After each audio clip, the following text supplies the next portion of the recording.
I'm on my way to graduation, running late. My gown too big, my cap ain't fitting. I gotta find some bobby pins. Lord, but it's gonna be all right. It's gonna be all right. I got my cap in. I got my cap. Now I'm about to go pick up my gown. All right, I see y'all soon. All right, I don't feel like a judge now. I got my gown on. Now I'm trying to get 2 bobby pins to put my hat on. But my girlfriend hemmed up my sleeves because I was out here looking like a judge. I needed my baffle.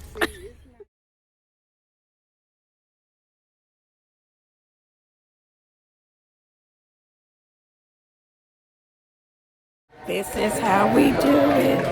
This is how we do it. This is how we do it. This is how we do it. Right, right. Be careful walking down these stairs. But this is how we do it. Yes, yes, yes. Mm-hmm. All right now, be careful. Can't be falling. But this is how we do it.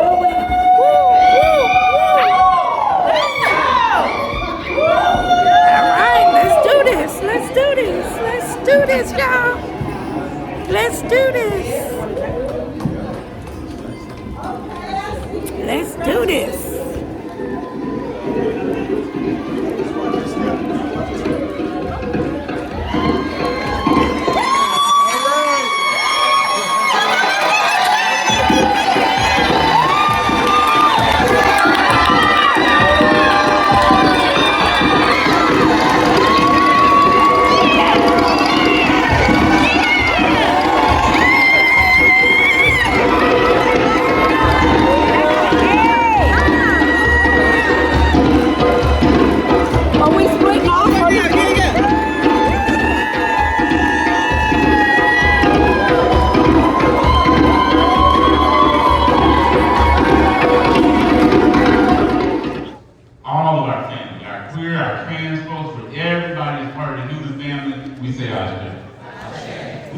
In particular on this day, for those of African descent, the black folks, the used to formerly known as Negroes, the Afro-Americans, the Afro-Saxons, the blacks, for us. We pour this libation because we're living in a moment, we say Ashe. We're living in a moment where other people are trying to get us to forget our history. Amen. You can't erase 10,000 years of history. You can't erase 10,000 years of black excellence. You can't erase 10,000 years of exploration and invention and innovation and education.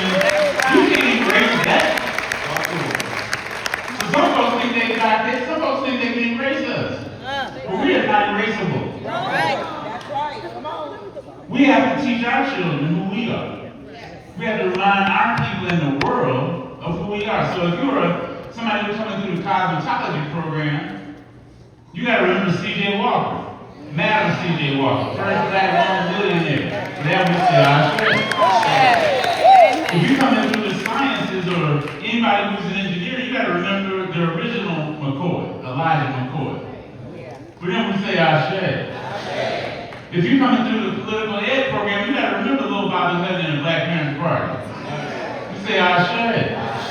If you're coming through construction, you got to remember the people who built Black towns, who built Tulsa, who built Allensworth, who built Eatonville. For all those people that somehow we didn't farm is a lot. For that we say Ashe.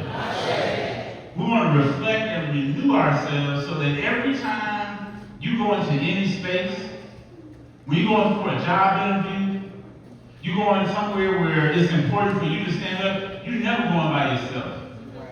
You got your ancestors with you. So you imagine Harriet Tubman being right there. You imagine Frederick Douglass being next to you. You imagine your great-grandmama being next to you and say, baby, you can do this. Whatever the thing is, and we say, Ashe. We pour this libation today, so as we reflect on that history, we reflect on who we are, there was a lot of people who made sure that you could get what you got, to the graduates, who made sure that you could get what you got. So give all of your family and the ancestors from your family a big round of applause.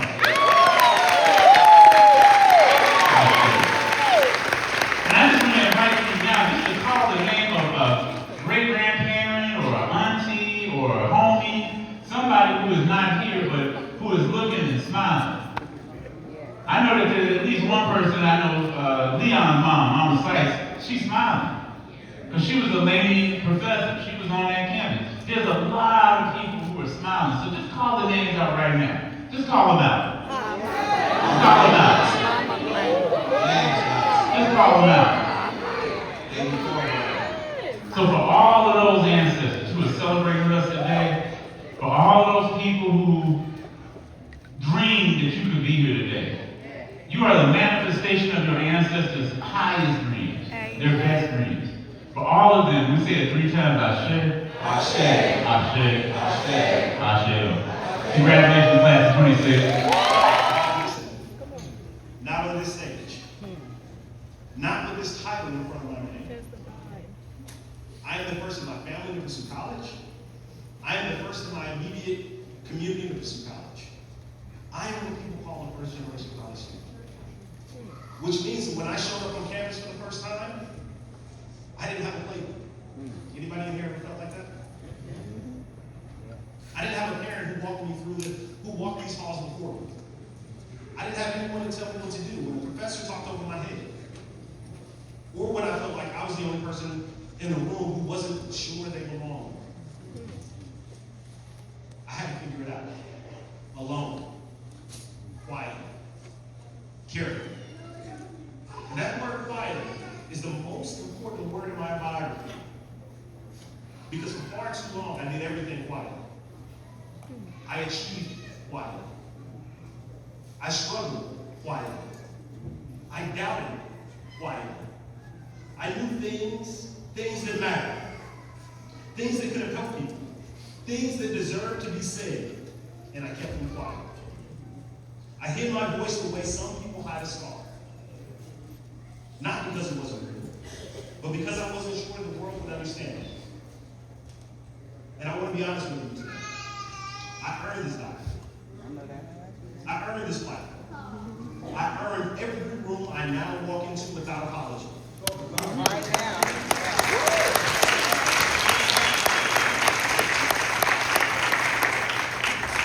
But it took me longer than it should have. Far longer. Because I spent years beyond when I was born to rule. Wow. That is why I'm qualified to give this talk.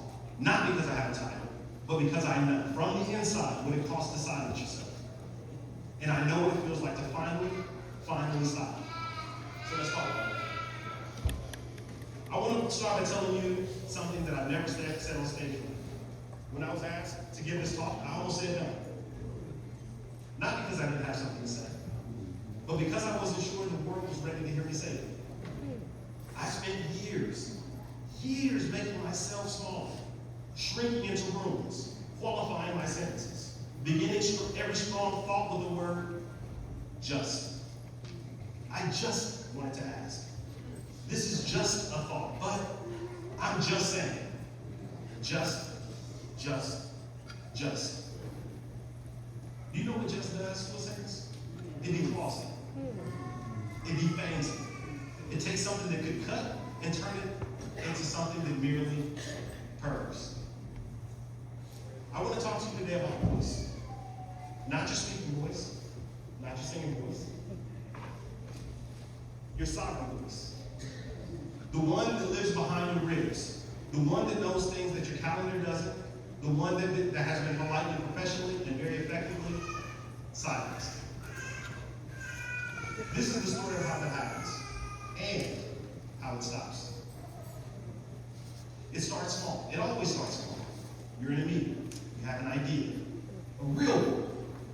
You can feel it take shape. You can feel its weight. And then you look around the table and you swallow. Or you're in a relationship. Something feels wrong. Something feels wrong and it has for months. But you don't want it to be different. You don't want to make it weird. So you smile and you nod. And you swallow that too.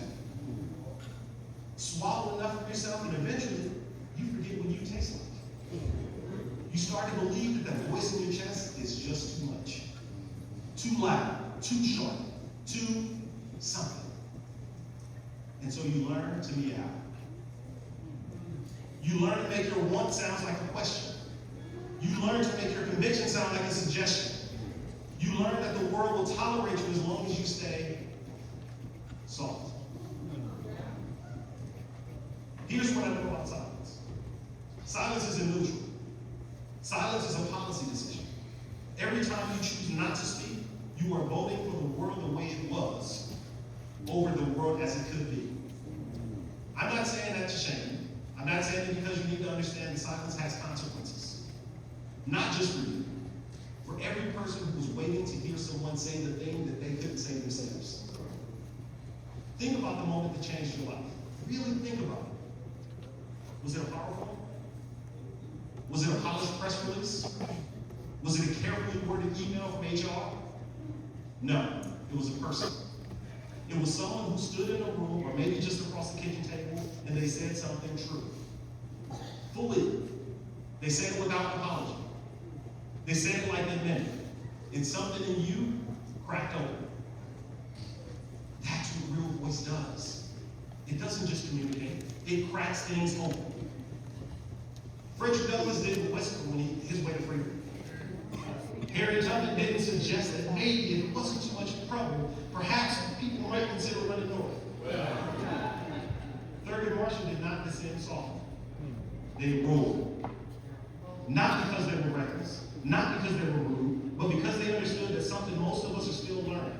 The world does not change for the polite request. The world changes for undeniable declaration. So why don't we speak? I've asked this question to hundreds of students in boardrooms, in classrooms, in green rooms, just like the backstage here. And the answer is always the same. I didn't think it was my place. Your place? Let me ask you something. If not here, where? If not now, when? If not you, I know I didn't hear about myself. Because here's the truth that nobody puts in a leadership book. There is no one coming to give you permission. There is no committee that will convene and unanimously vote to declare this your moment. You have to declare it yourself. Let me tell you about a woman I met. I'll call her Tootie because that's her name. And she said, that good. Tootie spent 22 years at the same company. 22 years. She knew that the company, the way that you know the house you grew up in, that creaky floor in the third hallway, that window that sits just a little bit in July, and shortcuts that aren't in the back. Move your pencils on the right side.